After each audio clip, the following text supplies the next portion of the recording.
Well, welcome back to the Shuffle Squad. It's me, PJ, here, hosting the Meta Forecast this week. We're going to have a nice casual week getting ready for Buenos Aires, which is the special event. We haven't had a special event in some time, but we're just coming out of the Gdansk Regional, which we did the Meta Forecast here on the channel last week. Lots has happened, I guess. There are some interesting decks that came out. We can talk about those today. As always, let's get started on who I have joining me here in my new setup. It's a nice new area here. I've got Maddox joining me here from Beachcore Podcast. Maddox, how's it going? It's going great. Thanks for having me on. And yeah, I get a little extra podcast for me for the week, so loving it. Making you do some extra work. I cracked the whip yeah, and I said, Maddox, you better get on here with me. No, always happy to join on with you, PJ. So awesome. And then, as always, we have Cyrus. It's taking Cyrus away from baby duty right now, unfortunately. But happy to have you here, Cyrus. How's everything going? Good. I'm doing great. Baby Saturn's doing great. So they said it's okay. You can have an hour. They allowed it. Perfect. Well, I'm happy I'm allowed the hour here. So we're going to talk about lots of Pokemon. We'll get right into it. And the first thing I want to bring up is that we saw a resurgence this past weekend with Terapagos. And we knew that Terapagos was still a good deck. Sort of saw this deck fall off a little bit. Not a lot of people were playing it. It didn't win any regional. And we just kind of chalked it up as being not so great in the meta for a little bit. But it looks like, obviously, through the weekend, Tord ran it back. We saw a lot of players from DDG that went over to Gdansk running Terapagos. So let's cover this first. Cyrus, I'm going to start off with you here. I know that you and I have personally played this deck a little bit, and we see some different iterations of how the list is built. What are you thinking about the Bouffalant going back into the list? Are we seeing more control elements come into Terapagos? So I think that the Bouffalant makes sense for like certain matchups. It's particularly good against like Charizard, where it can keep you out of range for longer. Regidrago after it's 1-2 majors. Very good for fixing in that matchup. Personally, I'm still a little bit leaning towards the consistency of not playing the Bouffalants, after playing a lot with both lists. I love Bouffalant. It definitely comes up a lot, but I just didn't feel quite consistent enough to me without it. As far as more control-y cards goes, I mean, I think that stuff like the Penny is cute. I think that obviously without the Bouffalants, it doesn't carry as much value. I think that honestly, I wasn't even a big fan of the Turo. I think that like both are good, but mostly the primary purpose of like either is to remove like a liability from the board, and I find like you can do that with Thornton as well, anyways. So I'm not. I personally think that the matchup spread for Terapagos, I think you need to play the Vacuum for like the heavy Charm Bolts, but like I think that your matchup spread's fine currently. I think that your Dragon matchup's pretty good. Your Bolt matchup's pretty good as long as you play the Vacuum, and I don't think you have a lot of like super bad matchups. So I'm still personally on the side of just like playing as consistent list as possible. The only texts that I really like right now are like I still like the Briar, of course, and then like Thornton and the Vacuum. Yeah, and I kind of want to ask you about another tech that I saw popping in and out of some Terapagos lists that I saw via X or Twitter /Limitless. But there was Palpad going into the list. Now, Palpad's something, obviously, we saw Tord Redcliffe play. We see Palpad in a lot of other lists to keep the consistency level up because you are churning and burning through a lot of your deck list with Terapagos, just trying to find those pieces. Do you think Palpad is an inclusion that we should see as a standard in the list?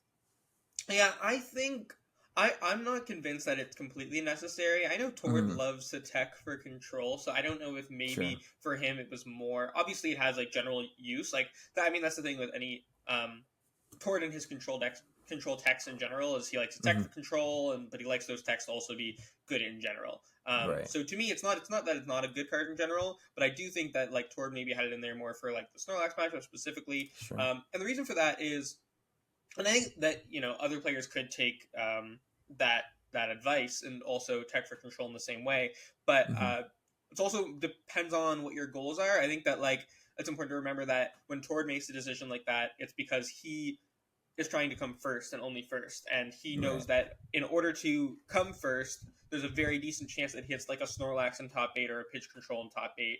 And has to beat it. He cannot lose to it.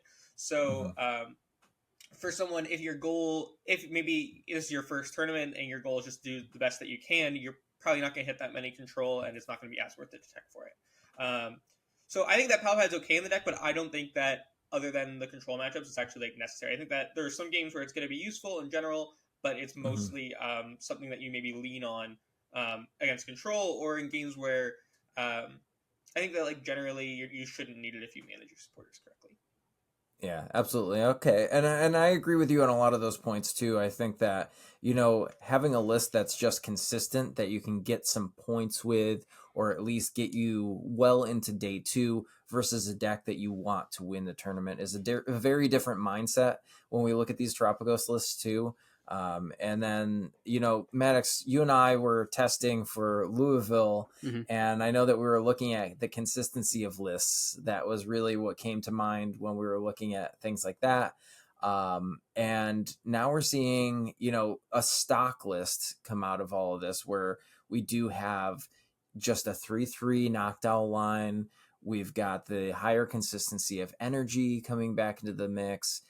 Very similar to what we saw, Caleb Rogerson and his group were playing. So what are your takes on a list that's hyper consistent for Terapagos, just playing, what we see in a standard Terapagos list going forward? Yeah, exactly. I mean, again, Tord has this great effect when he puts out a successful list that it immediately attracts attention, and for a lot of people, it becomes that new standard.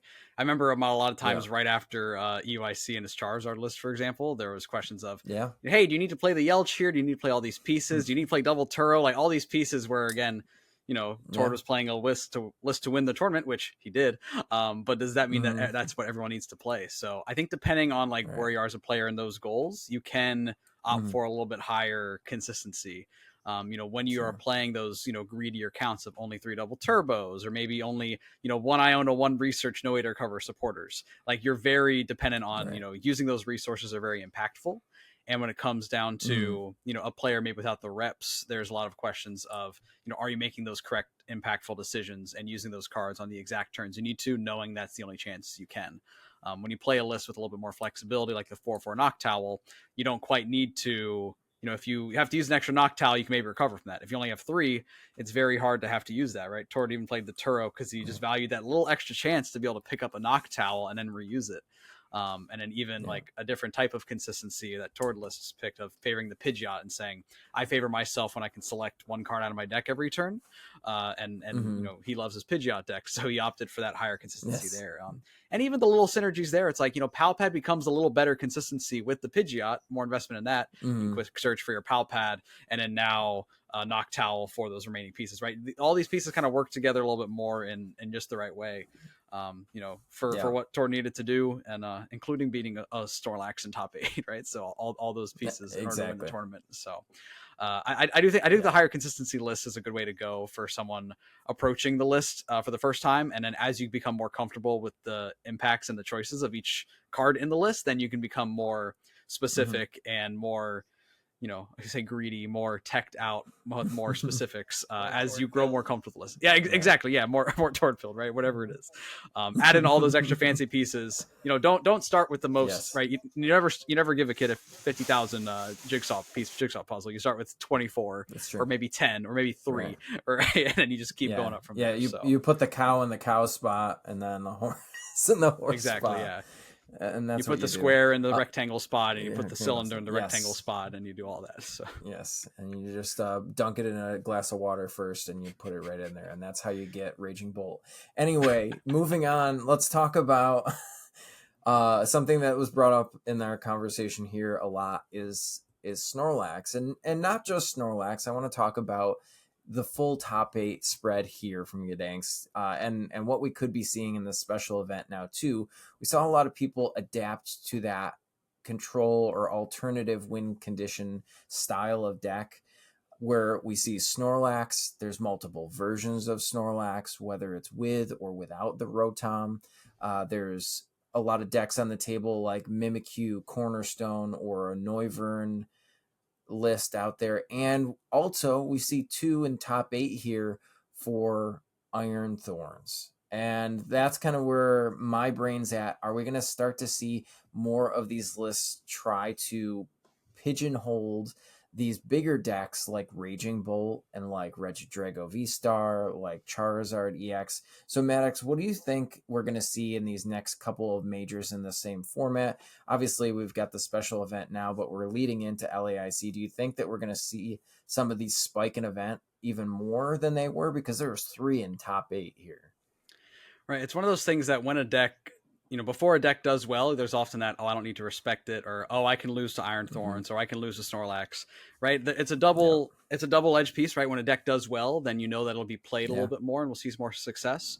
I do think when it comes to control archetypes or alternate win conditions as a whole, there's a limit to how much they can show up in an event. Yes. Raging Bolt, has showed up at 15% in an event before, could push to 20, right? We saw Regidrago like at 25% at the World Championships, for example. I don't think a deck like Iron Thorns or Banette Gardevoir or Snorlax is capable of, pushing. I mean, I don't even think it could ever get to 10, right? I think maybe at max. I mean, for these, I mean, probably at the best of, I mean, like these archetypes, despite how good they are and despite how powerful they can be, they never pulled that much of the meta game. So I wouldn't let, this necessarily drive, your choice completely. Listen, if you're a Lugia believer, you're never going to walk into a tournament where it's 25% Iron Thorns. So, unless it's maybe your local that knows you're playing Lugia. But like other than that, like at a major event, events of these caliber don't really show up with that much. But when it comes to can one of these decks spike an event? Absolutely. Right. These are decks that are still constantly under respected. And when they hit the right pilot when they have the right pilot with them, who is playing them just right, they'll make it all the way. That's very true. Put some respect on the name here. Now, Cyrus, you and I have to have a talk here because I feel like we have put some work into the Rotom-less Snorlax build here. And it seems like the higher performing lists still have Rotom in them. So are we seeing maybe Rotom is the way in best of 3 in a major event? Or do we think that maybe it's just a fluke? Maybe there's not a good enough pilot that is brave enough to take Snorlax to a major and get a top 8, I guess. Yeah, I think there probably aren't that many pilots in general. I think you'd ask most of the Snorlax players that did day 2 with Rotom, if they even tried to list with their Rotom, they probably would say that they didn't even bother testing that. Yeah. So I don't think it's necessarily indicative of which build is better. Sure. I still like the Rotom list build a lot. I think that it does offer significantly better matchups and just a lot of stuff, especially Dusknoir decks. I know there was one, at least one Snorlax listed with no Rotom in top 32. So it was represented at the event. Okay. I do think that, that's still the way to go in my opinion, but I think that Snorlax is just going to be, it is just good in general. And anyone that talks to me a lot, anyone that, or any of my coaching students will know that, the results of this weekend were not much of a surprise to me. The Cornerstone deck doing really well at 18th, 2 Banette is the deck I've been hyping up all format in top 8. 3 Snorlax in top 16, I believe. 4 Snorlax in top 32. And these have all been some of my top picks for the format for a while now. I think that they are picking up. As much as I've never thought that any of these decks would be significant meta share, they are increasing. If you follow them tournament by tournament, there are a little bit more of them each time. There's a little bit more of them converting day 2. And the thing is that I think partially the effect is that people don't like playing these decks. That is the main thing. People don't like playing Iron Thorns. Even people who play Snorlax all the time, a lot of time don't like playing Snorlax.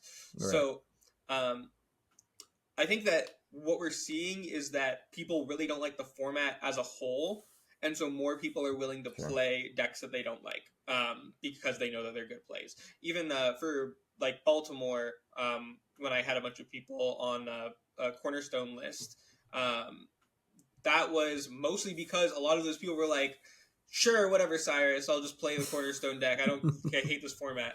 So it is indicative of just like people aren't enjoying playing the format a lot. They feel like it's a little bit stale, and so they are like, okay, we know, whatever, I'll just leave out the Iron Thorns deck for the regional. Right. And I think that is what we're seeing. The percentages are going up. And I think that they're always going to make deep runs because these decks are really well positioned and really under-respected. Like Alex was saying, like people don't tech enough for them. And as long as people don't tech enough for them, these are honestly, objectively, if you look at like the matchup data, like some of the best plays for every tournament.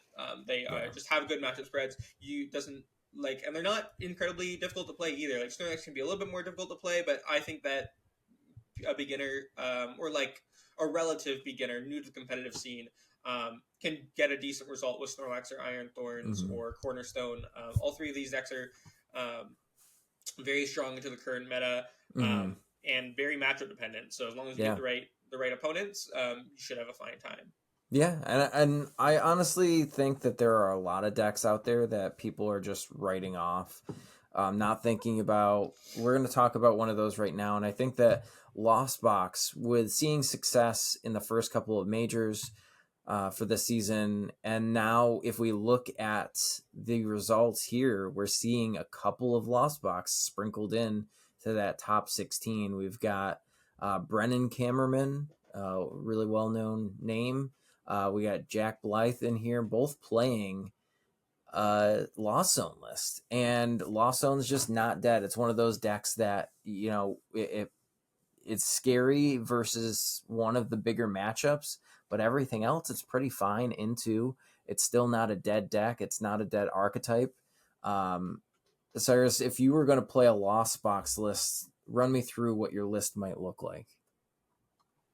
Honestly, relatively simple. I would probably just play the list that came second at Louisville, Michael Davidson's list, but with a Pheasantipity instead of the Pokegear. I think that Pheasantipity is definitely worth including, both for the attack and for the ability, of course. And I think that is very strong in the deck. I think the Lost Box is pretty underrated right now as well. And that it's one thing that I value a lot about Lost Box, and Lost Box players even might not necessarily agree, but is its consistency. Obviously, you have awkward flower collecting sometimes, but the deck is fairly consistent. It has very good, it beats what it beats pretty consistently, even if you have some bad Lost Zone targets. So I think that the problem is going to be that the Drago factor, especially after it's won 2 events in a row. And I think that talking about sort of earlier when we talked about how Tord always builds his lists to come first at the event. Well, anyone who wants to even have a chance at winning the event, playing Lost Box probably isn't a great pick if you don't think you can beat Regidrago, because you have it's one thing to be oh, I could hit Snorlax in top 8, but to be I could hit Regidrago in my top 16 winning it, or my winning into top 8, I could hit Regidrago in top 8, top 4 finals, and it's not only possible, it's very likely that you will at some point you will have to get through a Regidrago if you want to win the event, or even just have a good showing at the event. Yeah, just don't play Colress's Experiment. Easy. Yeah. Just play Manaphy. 3 Palpad. 4 Vacuum, 3 Palpad. Yeah. You everything just play it with Iono instead. Just swap in Iono. 1 Giratina V. Yeah, done. Send it. Mannix, I know you love selecting flowers. So Mannix and his group have coined the term "friends don't let friends select flowers." So with obviously the success of Lost Box, is it something that you would recommend to somebody to just explore a little bit further? Do we think that it's just going to eventually fall off? Not as many people are going to want to pilot this thing for these next couple of events, or what are your feelings overall on Lost Box? Yeah, and in general, kind of like Cyrus said, I mean, this is a deck that is very underrated. Again, people, Kirim came out and everyone said, oh, this deck is just going to fall off a cliff. It says, well, it's still some good matchups. Even back when Lost Box was at its peak, I didn't play it too much. Ever since Michael Davidson got second at Louisville, though, I had been playing quite a bit of it online and just having a lot of fun with it. Again, if you queue into Reggie Drago, I normally just concede immediately. But other than that, like, you kind of have a chance in most games. There is a little bit of a factor there of how much are they respecting, how good is your Greninja going to be? Are you able to pull off a Greninja play, or is your opponent playing Manaphy? There's some of those pieces. But whether someone should explore this deck, right? It's, again, going back to the puzzles, right? This isn't your 4-piece jigsaw puzzle. There's a lot to it. What makes the reason we say friends don't like friends like flowers is because when you're playing over the course of 9 rounds, at least then, 9 rounds, maybe 27 games of Pokemon, you have so many micro decisions that need to make that's just constantly like building and building on you. I think the deck is good one to explore. It's very unique in how it operates, and it has an extremely high power level to it and a lot of versatility. And like Cyrus said, very consistent. When you play a bunch of Pokestop, and you just see so many cards, you're able to churn through so much of your deck, and energy acceleration on an item is broken. So again, so much that I can do, definitely worth exploring.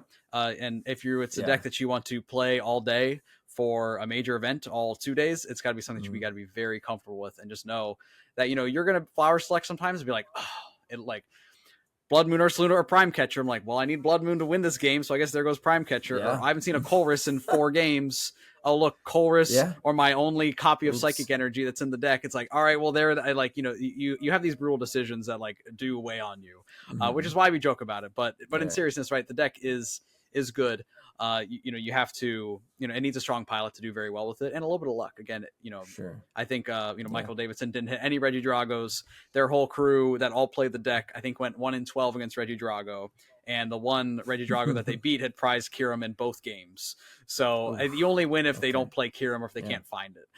So again, it's tricky either way. But again, a deck that I've honestly had a lot of fun with, has a high power level. You just get going so quickly and can do so much with it.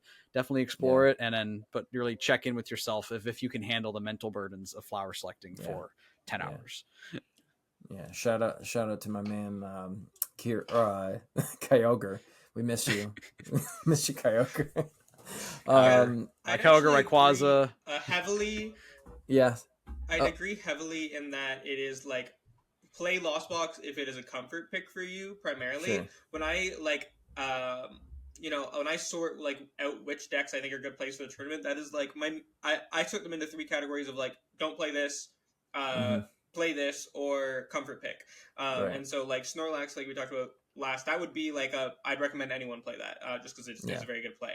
Whereas Lost Box, I think, is a good play, but I think it's not a good enough play that I would just recommend it to anybody if they're looking for a deck to pick up for the event that's going to be really well positioned. It's a deck that I'd recommend only to people who are really, really comfortable with it, and so they can think they can boost its win rate above maybe what it should normally be, just based on its matchups. Exactly. Now, a deck that I want to spend some time on that was brought up here, and it's super annoying to play against. I think that it's a very well-positioned deck, obviously still seeing success, is the Banette deck. So, Maddox, I want to know, have you ever been item locked before, and how does it feel in this format here?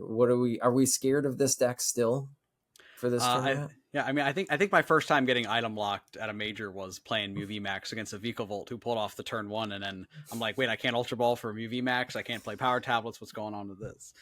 In this format, though, the Banette Gardevoir deck, it's good. It's a sleeper pick, but it's been getting a lot more steam, getting a lot more attention from lots of top players playing it more. I know, some people may not have heard of the deck until Azul put out a video, doing well at a tournament with it, right? When it comes to the folks in top 8 that played it, right, Mateus has been playing this deck nonstop basically for almost a year.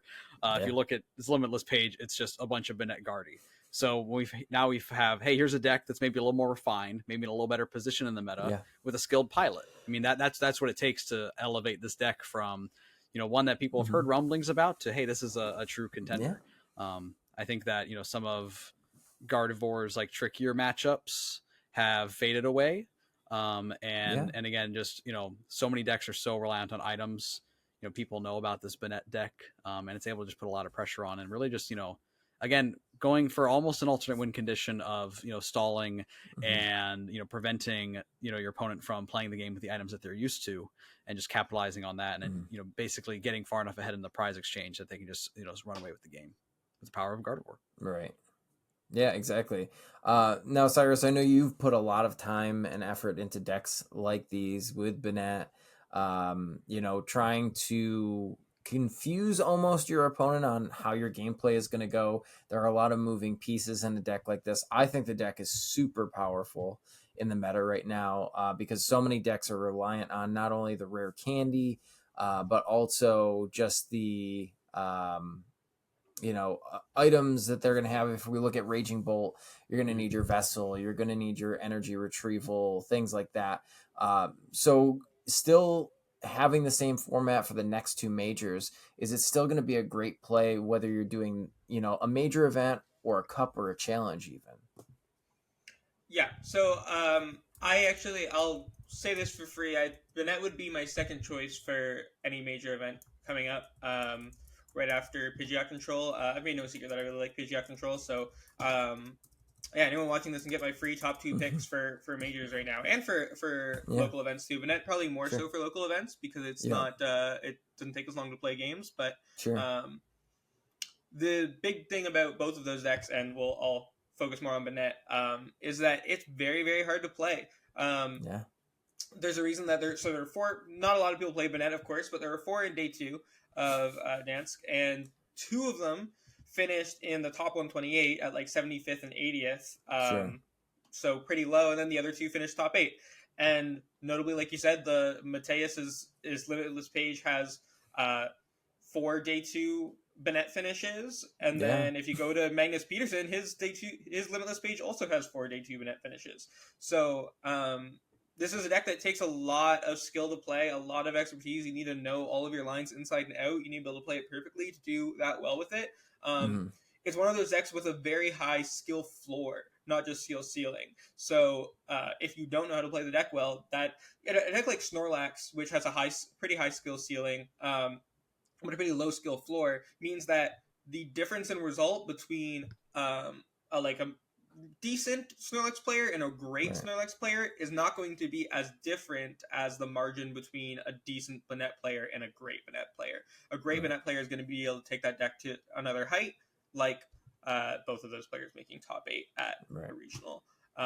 So this is a deck that you need to put a ton of time into if you want to play it, but I think that Banette is one of the best, if not the best plays for tournaments coming up.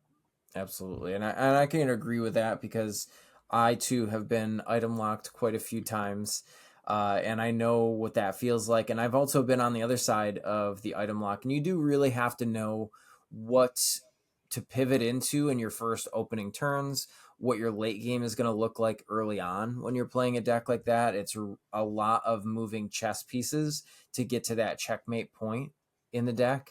And you really have to know your 60 inside and out and have played at least 100 games, if not more, with a deck like this. But if you have done that and you put the time into it, it is really rewarding to have that outcome. And obviously we can see that here with these great players consistently day twoing with the deck for sure. Yeah.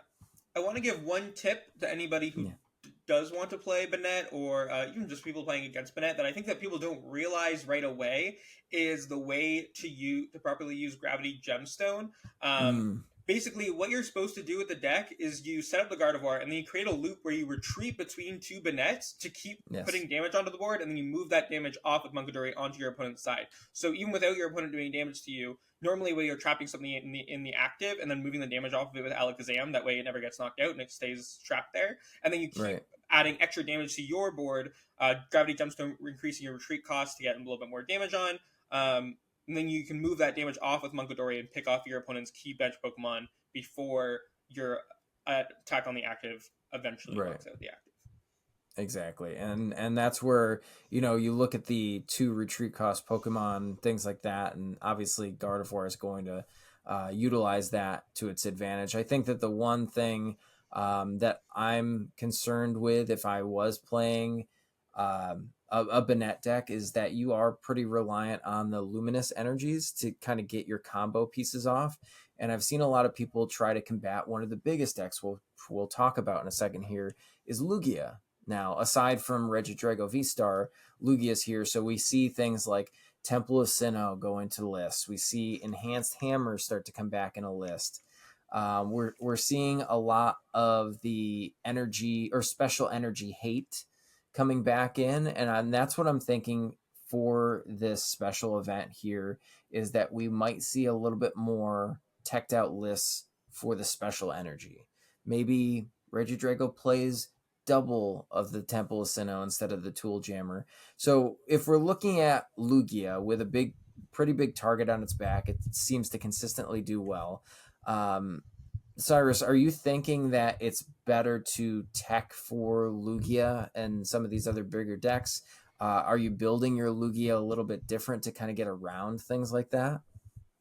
I don't think I built my Lugia list any different. I think that Lugia lists really haven't changed much since NEIC, where it was the most popular deck in the room and heavily hacked for. And two Mesa Goza, whatever stadium you might have played at the time, still worked just fine then. So I don't think you really need to change much. I think that the deck is fine as it is. You could maybe lean more into the Rahul Ready build that plays, the single basic lightning energy, right? That is like something you could do to play around Temple a little bit more that we can use Ampy very much under Temple. But I think that generally speaking, I think that Lugia will do just fine. Despite the hate. That doesn't mean that people shouldn't tech for it. I think that depending on what deck you're playing, obviously Drago always plays Temple pretty much, so you're not going to be taking that out anytime soon. I think that these Iron Thorns decks should definitely be playing Enhanced Hammers, but that's also more for Terapagos. I mean, your League match is obviously fine already. Right. I know you're still going to beat Snorlax. I don't think Snorlax players should be teching for Lugia. I think if you're playing decks like Gardevoir, Lost Box even, maybe Palkia, Palkia Terapagos, that did a little bit better at this event than it has in the past, so that is maybe a relevant thing. And those are the kind of decks that you might want to tech against Lugia for. Charizard, Dragapult, those are decks that you want to include your Lugia techs for. But generally speaking, if you're playing a deck that does fine already into the Lugia matchup, I wouldn't worry about it. And then a lot of those decks already have those techs built in. Well, Cyrus has unlocked the magic word here for you, Maddox. We're going to flip the script over to you. We're going to talk about Palkia and Terapagos in one deck. Both good decks. Now we squish them together into one and make one happy sandwich of a deck again. We started out the format thinking how we can make Palkia work again. It seems as though that pairing it with Dusknoir and not putting any new cards from Stellar Crown was the way. And it is a good deck. It's still a good deck. But we see players like Oscar Madsen. Sorry if I mispronounced that name here, but they always love innovative lists, always posting innovative lists on their social media. But we saw a 12th place list from them that featured Jet Palkia. That's what this deck is called, where we have 4 Jet energies, the Palkia, and the Terapagos in there alongside the Noctowl and the Jewel Seeker engine. What are your thoughts on a list like this? Is it something we might see more people adapt? Is it actually good? I mean, you didn't mention the real stars of the show, which is the Volbeat and Illumise from Twilight Masquerade. Yes. Right. I mean, I remember seeing these cards at a pre-release when they came out, and I kind of be like, oh, this could be good. Oh, I don't know if anyone will ever pull this off.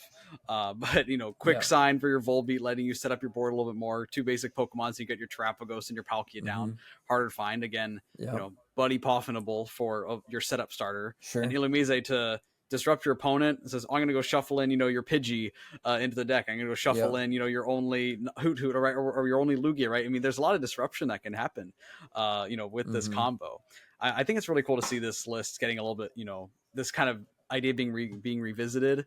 It was kind of quickly determined when these cards came out. Oh, maybe there isn't anything here. Maybe it's too much going on. Let's just do Dusknoir. Let's just play Terapagos without Palkia. I'm a Palkia enjoyer, just saying, hey, if I can expand the bench, I could deal even more damage. The whole problem with Palkia in the past was you're limited by 260. I'm not going to pretend to talk about too much about knowledge about Palkia while we have Cyrus on the call as well. So the true Palkia expert. But again, it's cool to see a deck like this doing well, and then just seeing some innovation be put back in where we're saying, hey, we're going to use these jets to just give us so much flexibility, with Fan Rotom as a niche attacker, giving us a pivot with Radiant Greninja, or mix in the Illumise and Volbeat. Right. I think it's a really cool list. I want to spend some time with it. Yeah. I haven't spent any time yet, but once I saw it, I was like, wait, this is so cool. But again, it's just trying to, it's really trying to say, it's really trying to say, what's the possibility if we look to like maximize all of our potential? We say, hey, I'm gonna play one, one glass trumpet, I'm gonna play like all these little pieces to just like try to accelerate the level of the deck, right? I mean, I'm like, every time I look at the list, there's something new. I'm like, there's one Judge in here. Like, Judge is really good. Like, what if I can just pull off the Star Portal, KO your two guys plus Judge? Like there's some absolutely brutal combos you can pull off with this. So if you're able to piece all that together, again, incredibly high ceiling, and just a really unique deck to see. I hope we see more of this and this idea explored even more. Absolutely, and so do I. And Cyrus, I know you've got lots to say about this list here, so let's dive deep into this Palkia list and see. I know that you are a fan of Judge, as am I, because the card's great. Spiritomb.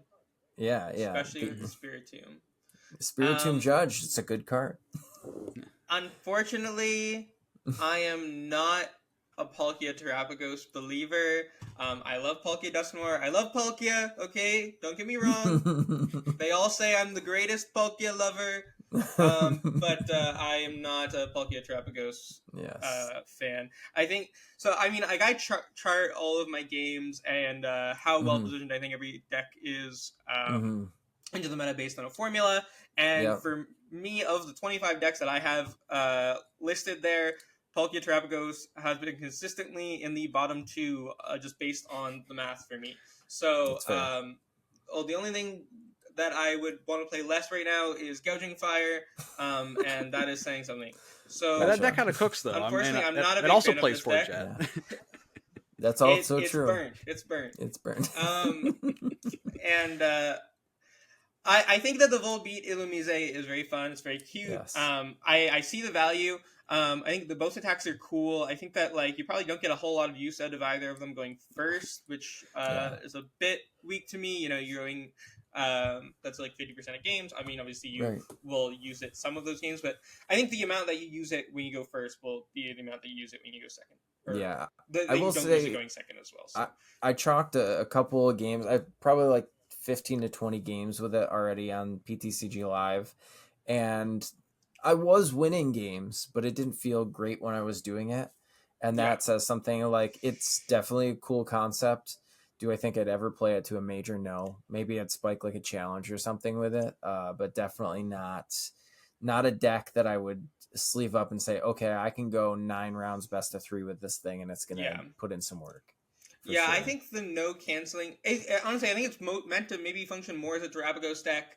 Yes. And then you just have sort of the same way that like other decks like Goldengo slot into 2/2 Palkia line to activate Moonlight Shuriken. I think that is primarily what the Palkia is here to do.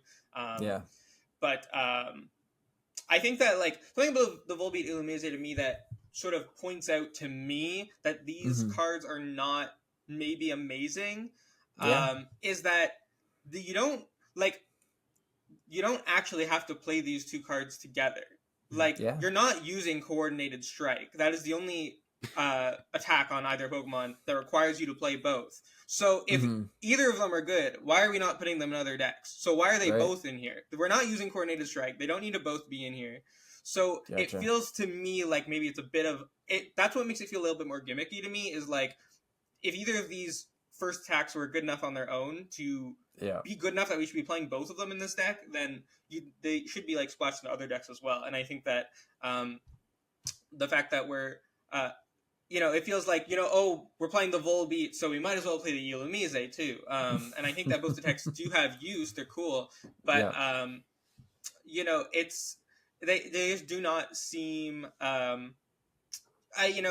using Call for Family.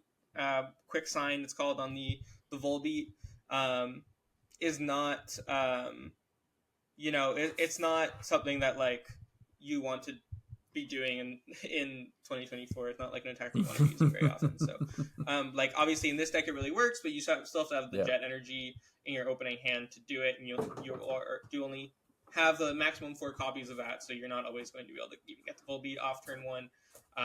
Since you can't use your, you have to use it. It's going first, right? Yeah. So it's not like you're going to be finding that on your first turn unless you're going second. So.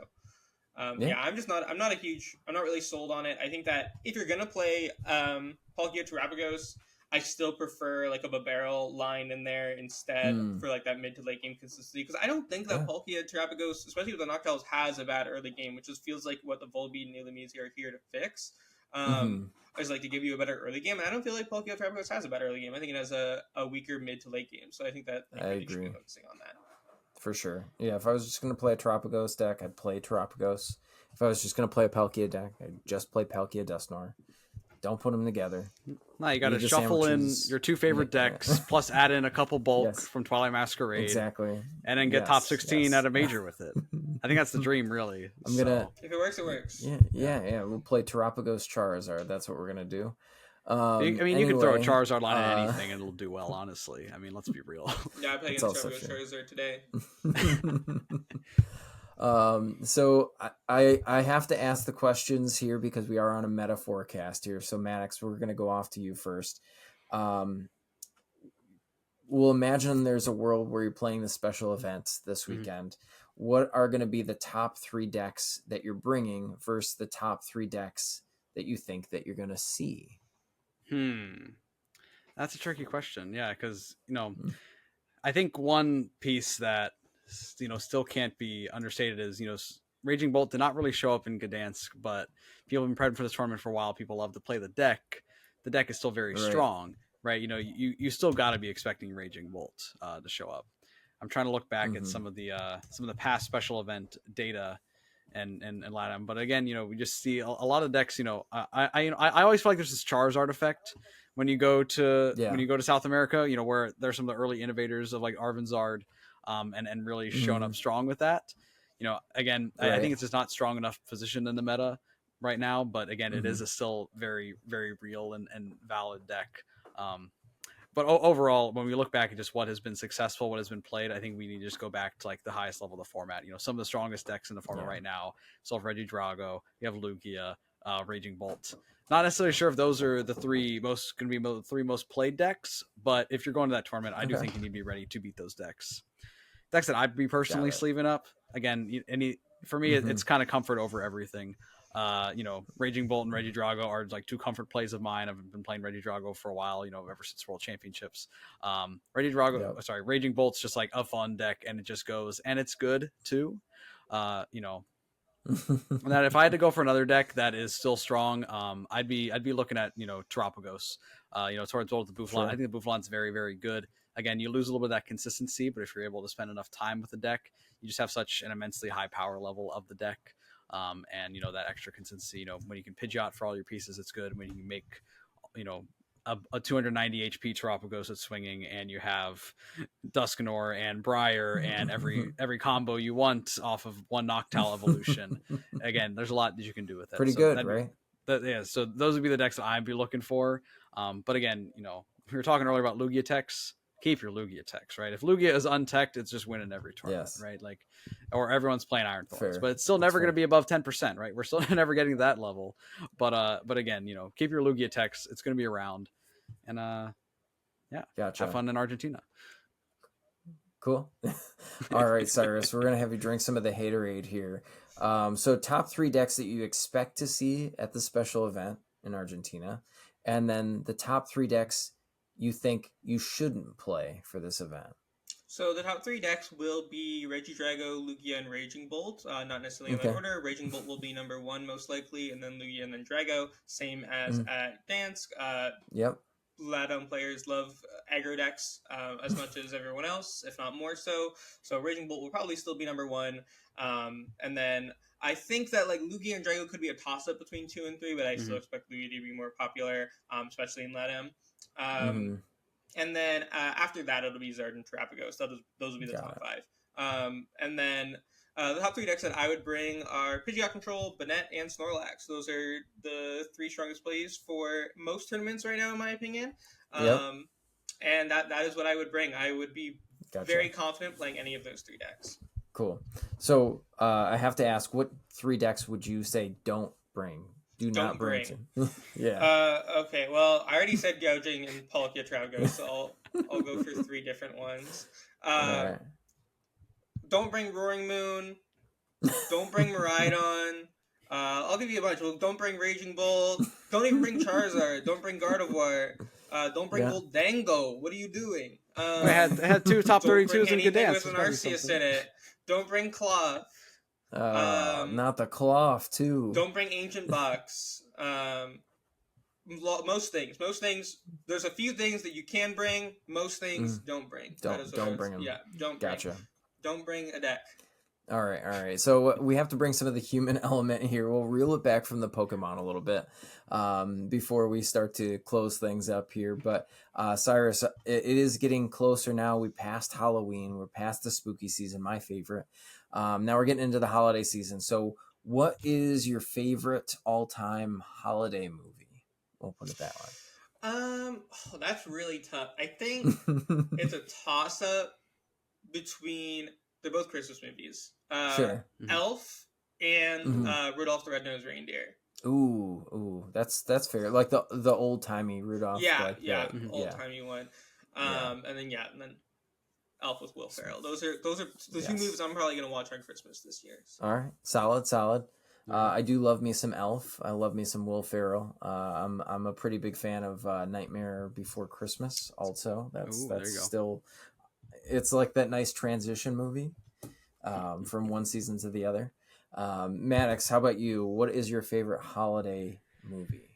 Yeah, favorite holiday movies. One thing I gotta say, I love Elf. The amount of times that I say "Bye, buddy, hope you find your dad," like, and not even in the holiday season, is just like literally all the time. Sure. But other than that, my controversial Christmas movie that I enjoy is Die Hard. It is a Christmas movie.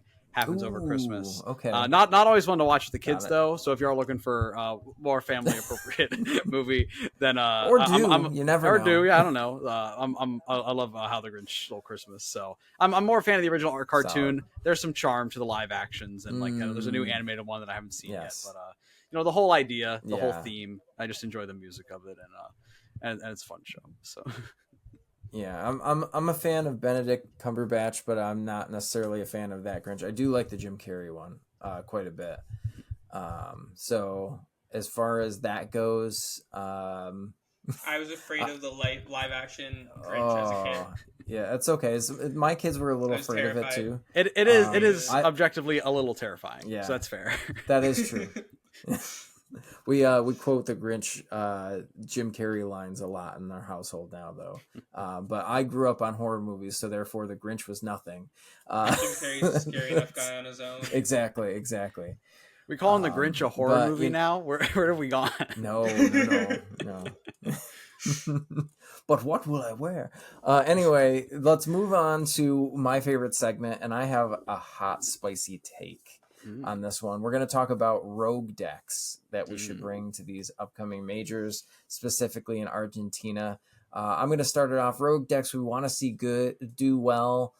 We think that are good and are slept on a little bit. So the first one I've got, my favorite, it's close to my heart, is Venomoth Frostlass. I still think item lock is good, and it could be kind of cool if somebody did well with it. I'm just saying, throwing it out there. Item lock is already good with Banette. Why don't we do it in a different form? And now, we can put that fancy stadium in play and neutralization zone our opponent into nothing.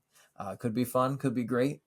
Hopefully you're listening out there and you take that list and you do well with it. But not on the Cyrus, list. I know that it's not on your approved list. Leave it at home in the binder. I get it, Cyrus. So what's a rogue deck that you want to do well?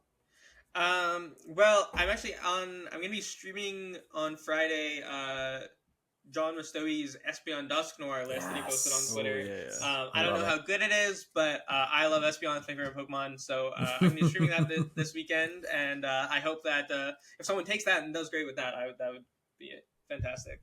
Fair, very fair. All And right, it's man. very cool. I already like Dusknoir plus Blood Moon plus Radzard, so like the Espeon's pretty is good. extra. Yeah. Yes. It is very fun. It's very checkmatey. I like it a lot. It reminds me a lot of Sablezard when I played it. There's some unfortunate gameplay that does happen if your opponent knows what's going on. And then aside from that, but we'll chalk it up. We're getting the EV buff next set. We're getting the EV buff. That's true. We get go, the better EV. All right, Mannix. What's a rogue deck that you want to see do well here in Argentina? Yeah, so my rogue deck is already listed on Cyrus's list of unapproved decks to play, but I'll allow you to play it. That's Goldango. Listen, this list, like, Ooh, I feel like listen. Well, we're gonna ignore the 40% of games that I don't set up, but the 60% of games that I do set up, man, I'm just seeing so many cards, can KO anything. I'm going Greninja, I'm going Palkia, I'm making it rain. I'm going continuous coin toss, flipping 4 heads, KO and an 80 HP Pokemon. Like the deck is a blast to play. You see so many cards, and it's definitely one that I feel rewarded. So you're seeing so many cards. You're flipping coins. You're making it. Are we playing Mew V Max? What's going on here? Exactly. No free retreat though, and no psychic lead. No free retreat. And no broken. Goldango's draw it's just tasting. That's been around before. Genesect was broken, but that's why we love Genesect. But gotcha. I'll always enjoy a deck where I'm seeing lots of cards.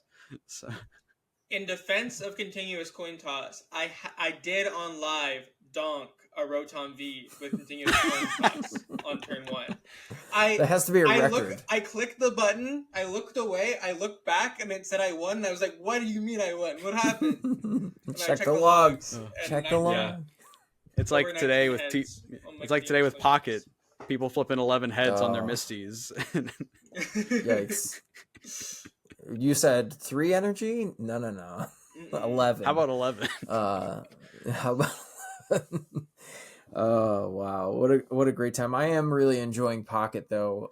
We can spend a little time on that, but yeah, I do really like that Pokemon spent all this time, removing rounds from tournaments and putting money and effort into a game that doesn't involve competitive Pokemon TCG.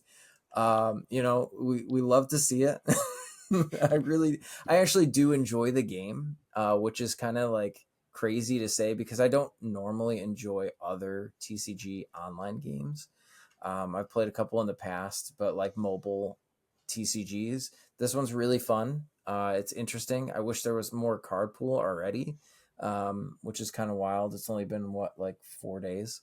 But you get the top decks, you keep grinding for packs, and I'm having a blast with it. So if you want to play something new and different and are kind of sick of the meta right now until we get Surging Sparks in just a couple of weeks, not too far, getting ready after Latin American International Championship, which we'll have on the channel here, the meta forecast next week too. You can go and play some TCG Pocket, maybe even play some online TCG Pocket tournament. Shout out TSS. Maybe we'll make a TCG Pocket tournament circuit for late night. Who knows? Because the other one keeps breaking. Have you all started to play TCG Pocket, or any initial thoughts on the launch? I've played a little bit. You go, Cyrus. So I'm a free to play player right now, so I don't really have I don't have any competitive decks or anything. It's pretty hard to get cards, but I will say I am enjoying it. I've just been playing against the AI. For anyone who's played against the AI, they know like the initial challenges are like, they just have like the AI has some sort of starter deck that is type specific, and one of the challenges would be like to beat them with the type that they're weak to. And you don't have any cards. You're free to play player in this hypothetical. You have to maybe like beat the fire deck with like a Krabby and a couple Squirtles. And that is a fun way to play Pokemon to me. It's just to be like, like I build a deck with just like the very limited cards that I have, and see what I can do against a deck that is slightly better. Because obviously I'm a better player than the AI, so my deck is obviously worse, and I got to try to figure it out. And that's fun to me, even if it's it's relatively simple gameplay. And I like seeing my decks sort of evolve over time. That's a fun part of the game to me too. I think that if people haven't checked it out and haven't tried playing it for free to play, at least I know like a lot of people probably just want to race to get to, or are willing to just buy up to the competitive decks right away.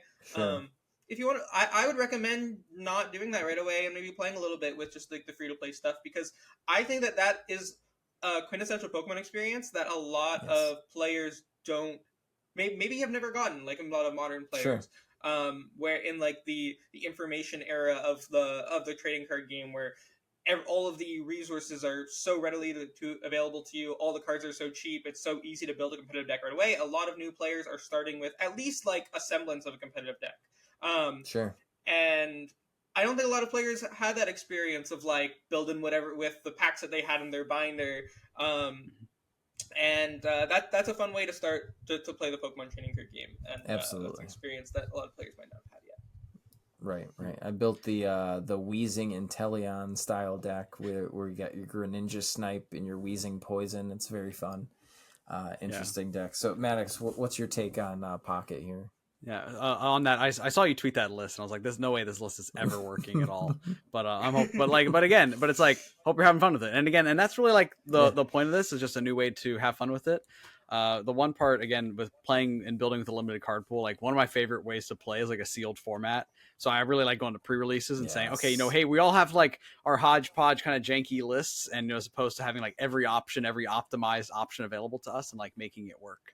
And when you're talking about like that information era, like where we're kind of growing and kind of developing and learning about the game as we go, it reminded me even like the video game, right? Like jumping in and like when you play for that first time, that like feeling of, oh, I don't know what's going on, and you're figuring it out, and it's like kind of amazing to do that.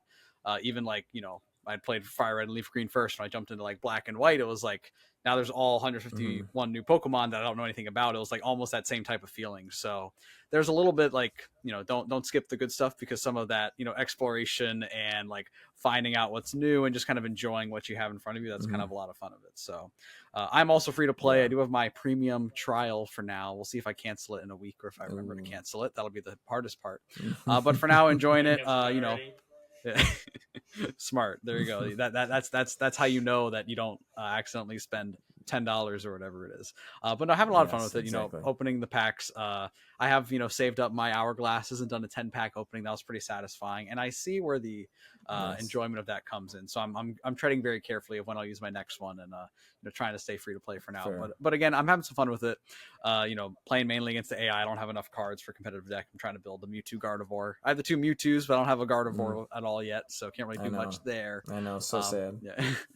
So, and I hear a lot of people are like re-rolling accounts, and there's like ways to like up your odds to try to get all the cards where the pack. But again, like if that's what you enjoy, then go for it. For me, it's not. I'm just opening my packs once I get my little notification, seeing what I get, and then hopping back to life. So, but it's been a nice little way to get a little bit more Pokemon TCG in my day.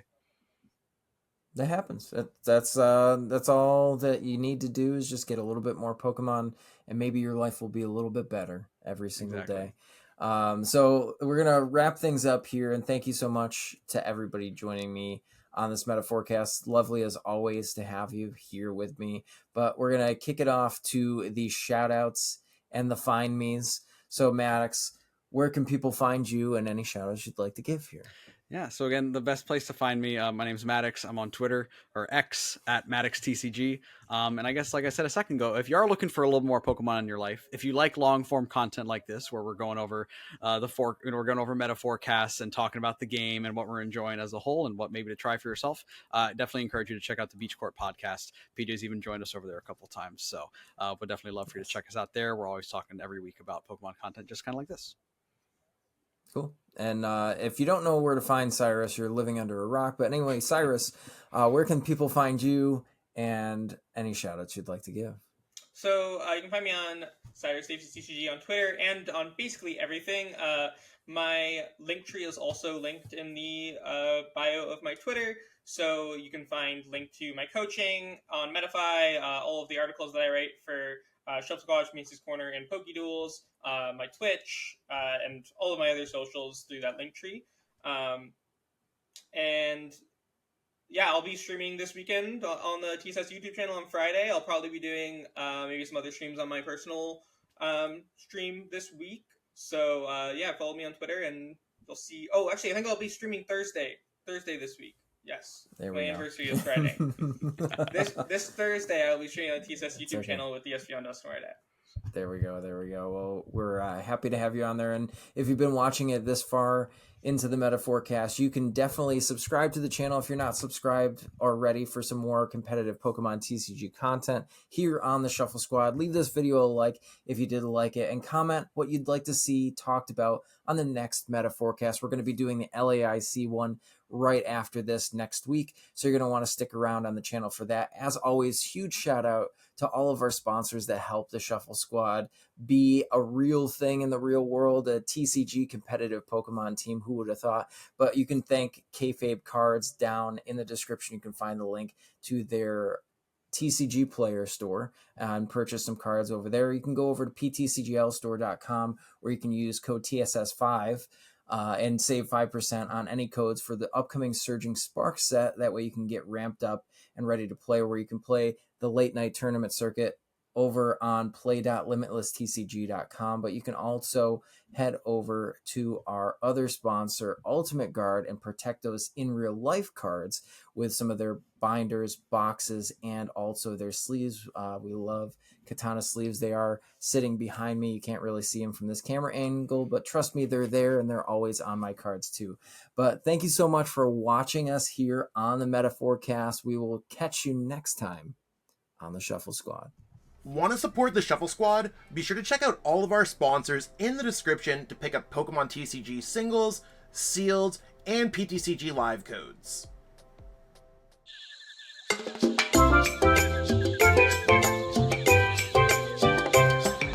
You made it to the end. Thank you so much for watching this entire video from the Shuffle Squad. Honestly, from the bottom of our hearts, we appreciate each and every person that supports our content, watches what we have going on every single day, every single week, even from time to time, and continuously allows us to have a forum to project our creative content towards the Pokemon TCG community. So if you haven't already, be sure to give this video a like, subscribe to the channel, and even leave a comment to help boost the YouTube algorithm. That being said, we'll catch you with our next video. Thanks again. Take it easy.